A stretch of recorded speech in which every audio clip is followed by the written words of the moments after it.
apha ongumbhalo wencwadi ke kwelelityeli incwadi ethi Ingxaki Zamakhaya. Sifuna ukuva eneneni nasenyanisweni into yokubana ngaba zesiphi inzima neengxaki ezithi zibe kanti zambetha amakhaya mhlawumbi aliqela zekamva sifumane nesisombululo okanye sizama ukufumanisa okokuba kakuhle kule ncwadi xa siqala kwingabula zigcawu siya phaa kuyondelelana kwezinto siqinisekisa okokuba sifika phaa kuvuthondaba zekamva xa sifika noko kwisisombululo sisiya phaa kwesiphelo zinto ezawuthi sibe kanti siyazifumana thina ngoba loo manqanaba ngamanqanaba alindelekileyo xa uba nathi abe kanti ubhala incwadi mhlawumbi nesisombululo sokuba kwenzeka njani ubani xa ithe wabe kanti uzifumana kule ngxaki yokuba kubekho imfazwe nokuxeleshana ngezikhondo zamehlona mhlawumbi kuye kuhambe kube khona isisombululo sithe sibe kanti siyenzeka. Namhlanje sinenyewa ke thina yokwamkela uBishop Edward Katafeni sawuncokola naye kusuku lwanamhlanje. Bishop, masibulise sikwamkele enkqubeni kunjani namhlanje? Ndiyabulisa nabawo akhodo sibulela ugcina inkosi.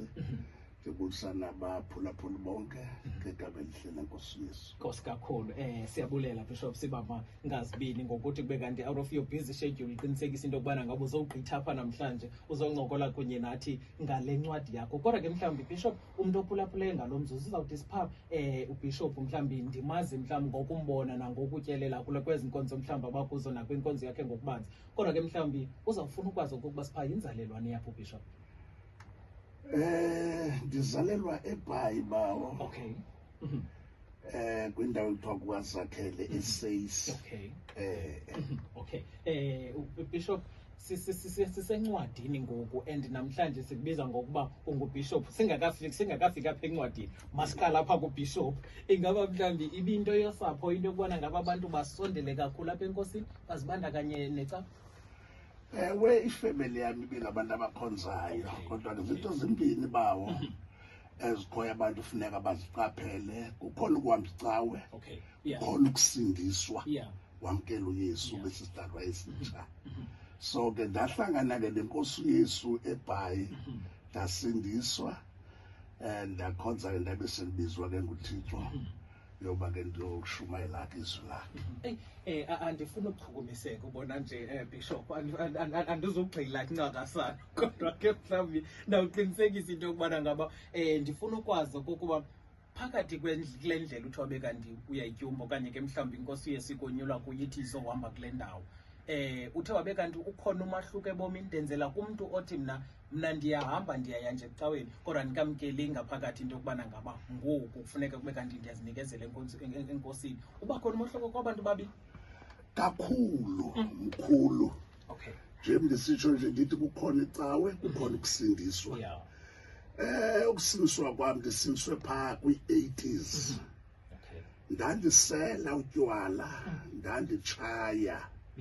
Ndandihamba emagqirheni ndicinezelwa sayivela ukuqatshulwa kodwa bababuhlungu ngale mhla ndiqatshulwa ngayo yabe kwiveki ezayo ndiza kusindiswa ndamkela inkosi batshintsha ubomi bam. Siyavuya ukuyazi. Now Bishop, into yokuba ngumbhali ingaba mhlawumbi into othe phaa ekukhuleni nangeli xesha usesikolweni waqonda into yokubana ngaba lo tishala indlela andifundisa ngayo indinika ifuthe lokuba nam ngenye imini ndikwazi okokuba kube khona abantu abazawufunda into endithanda be kanti ndithabathe usiba kwakunye nephepha kwavela la mazwi namhlanje okanye kwavela isihloko esithi Ingxaki Zamakhaya ekube kanti sawuncokola ngayo namhlanje. Kakhulu bawo into yokubhala izokuvela ngexesha ndishumayela. Okay.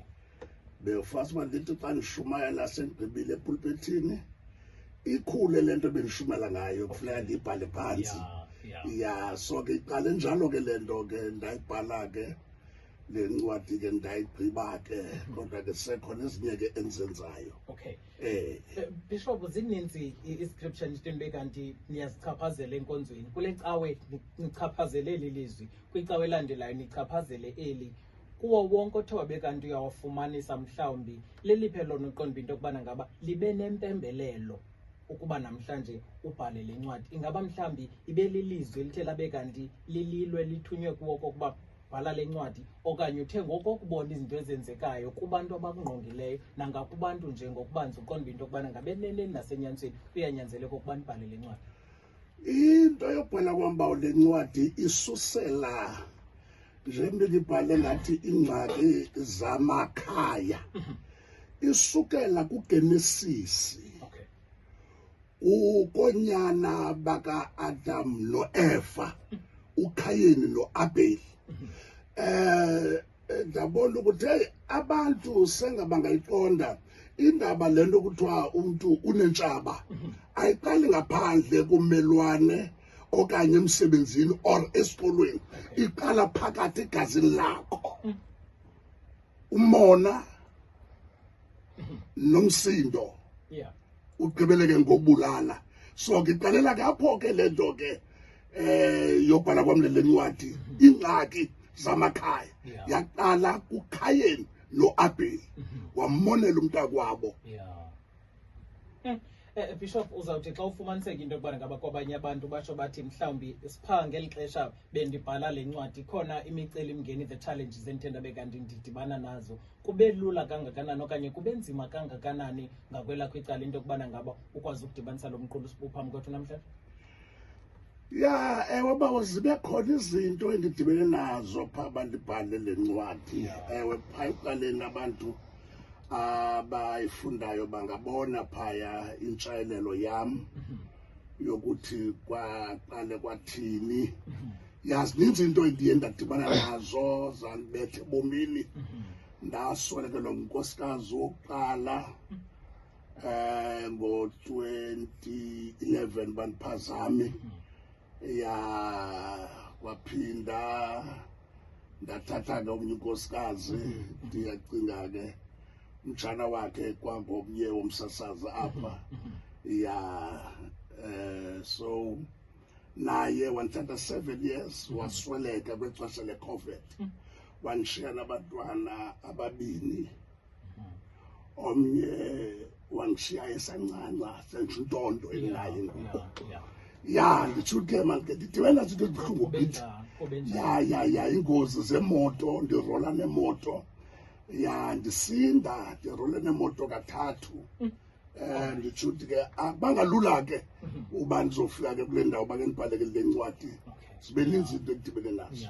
Alright, kulapho lekhaya masikwamkele wethu okokuba ngaba mhlawumbi ufuna ukuba inxalenye yale ncoko, ukuba uyaqinisekisa ukuba khona umbuzo ufuna ukusibuza wona kusuku lwanamhlanje okanye nanku ke uBishop uphambi kwethu kusuku lwanamhlanje sawuthi bekanti uzibuzele phakathi kwala majingiqhothe bekanti udibane nawo kwezima nengxaki aqubisene nazo ebomini into yokubana ngabe ukufumene njani na ukomelela, okanye ke mhlawumbi uzincede nje wethu ngokuqinisekisa into yokubana ngabe uthenga incwadi, kule ncwadi uzawufumana zonke nje izinto ezethu sibekanti siyazidakanya kusuku lwanamhlanje. Ixesha lam ngoku lishumi phambi kokuba sithi nkqenkqeni ixesha intsimbi yesibini liyolo kali-1 uzawulandela phaa neendaba zolwimi lwe-Afrikaans. Emva koko sabe samkela thina phaa kulaa yure yethu yokugqibela, okanye bufuna usikhangela emnxebeni ku-021 361 2105 021 361 8962. kanti ke kumakhasi onxibelelwano nguzibonela FM 98.2 ngufacebook wethu ke lowo sithi sibe kanti siyafumaneka. Alright, khona ke abaphulaphula ukuthi niyandiphilisa basazazi bam, ndiseMalmesbury. Enkosi kakhulu kwakunye noBishop. Enkosi kakhulu, siyabulela ke kumphulaphula ekhaya. Now Bishop, apha encwadi xa sele singena ke ngokuncakasana ngakumntu othe wabe kanti uzinika ithuba lokuyithenga, zeziphi izinto azawudibana nazo? Mhlawumbi kuzawuba khona komnye umntu othe wabe kanti naye ufile the same way okanye udlule kwizinto odlule kuyo, kuzawuba khona ukuchukumiseka mhlawumbi komnye umntu, kuzawuba khona ukuphila ngokuqinisekileyo. Kakhulu bawo le ncwadi andibhalelanga nje phanje abantu abakholwayo, ndibhale wonke umuntu ophilayo ophezu komhlaba.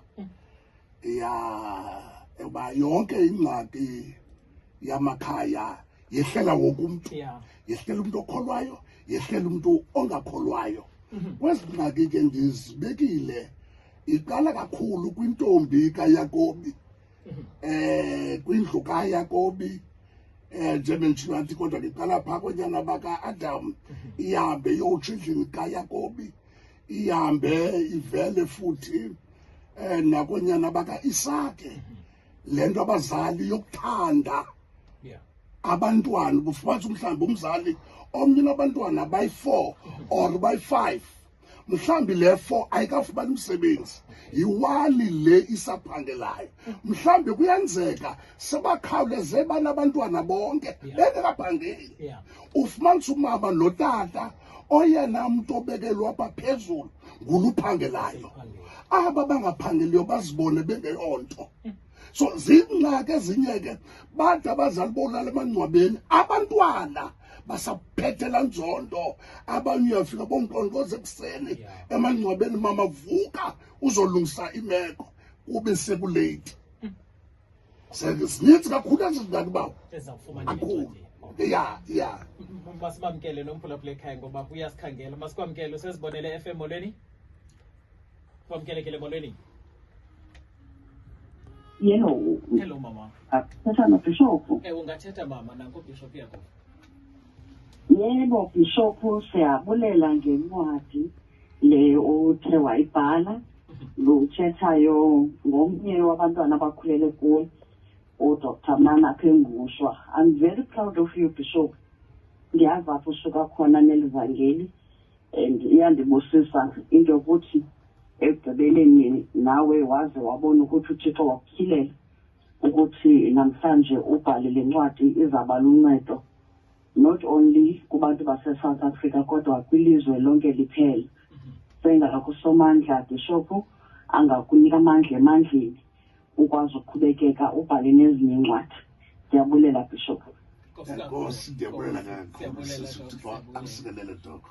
Nkosi kakhulu siyabulela. Masikhangele ke nabanye abaphulaphula ngoba andifuna ubashiya ngasemva Bishop as much as ba kuninzi eniqondo into yokubana ngaba mhlawumbi singakuncokola kodwa ke ndiyafuna nabo ukuba sihambe nabo kahle ukuze nabo bafumane ke mhlawumbi nobonywane bale ncwadi. Masike sikhangele kweli cala kuthiwa eish mnganam ndicela ukubuza apho kuBishop ukuba ingaba mhlawumbi ukubhala incwadi ezi zakhe lubizo lukaNkulunkulu wethu othembakeleyo na maxa onke okanye ke mhlawumbi sisiphiwo sakhe athi abe kanti unaso ingaba ke right that's why ithi kanti inde kakhulu tata mhlawumbi sawuthi sibe kanti siqinisekise okokuba siyayishortnisha kodwa ahambe athi Bishop ingaba mhlawumbi ubhalansisa njani okanye kubikho na ukuphazamiseka phakathi kokuba ube nebandla zekamva uphinde ube kanti ungumbhali kwelinye icala. No, ndito lebhizi kakhulu nabawo nakwicala lebhizinesi likhona. Ya ndikwalefama ayinyanga ndifuyile. Okay. Nawo besanda uxhaxhelwa inkomo ezi5. Phambi kwasika le yaso ke mininzi imicelo njengokuba ukesitsho ke esithi ke ndibhala njani ya ndiyalifumana ithuba ndiyalifumana ithuba so ndiyalenza ndilifumane ndibeke izinto zonke ecaleni lenze. Bishop masamkele kwakhona imincebi yadanyasa akho zange kwanje masikhangele ke kweli cala usezibonele FM molweni masigolisa sikwamkele mphulaphula bayethe tata kuhle tata inkosi akhona kunjani? Siyaphila nathi bhuti Siphangu ngulusindiso kaMayambela luthetha naye afesamora Michelle. Nkosi yami tata siyakubulela siyakwamkela. Tata hayi nami ndifuna ukuthi simamele utata apho ngutata wethu lo uyasizala. Simamele kakhulu siyabakhuthaza abantu bayifumane le ncwadi iphethe ukuphila kodwa. Siyabulela nje ukuthi ke siyabulela kakhulu ngaye ngokuba bekhona e-studio tata siyaphila nathi lo. Kubulela thina tata siyabulela. Alright, masike sikhangele ke kwelinye icala into yokubana ngaba kuthiwa nina molweni Sipakho kunye noBishop uthi ke ndinabo ububhizi esipani kodwa ke ndiphulaphule kumakarita ke kwela cala lasezizwe sikhawulezile siya ke kwiququmbeleni ngoba intsimbi yesibini selizawubetha. Masikhangele ngapha kuMfundisi wami bendisithi okay mhlawumbi ke nokwana nokibe late imbalelwane yakhe ibibhala phaa kwenkqubo ethi kube kanti ke igqithile mhlawumbi Bishop ndiyafuna ukuqonda kokuba umuntu xa ithiwa bekanti uyayifumana le ncwadi ingaba mhlawumbi izisombululo uzawukwazi uzifumana phaa kuzo ngoba mhlawumbi ubalule umcimbi phambi kokuba sibamba abaphulaphuli othi ezinye yantlukwano mhlawumbi zibangelwa ngabazali abafike bathi kwabantwana abahlanu bakhethe lo mntwana uthe wabe kanti mhlawumbi yena uthe wabe kanti unenyweba yokuba makaphangele kuqala abe ngathi ubulibala ngabanye abantwana. Ikhona isisombululo esikhoyo apha encwadini?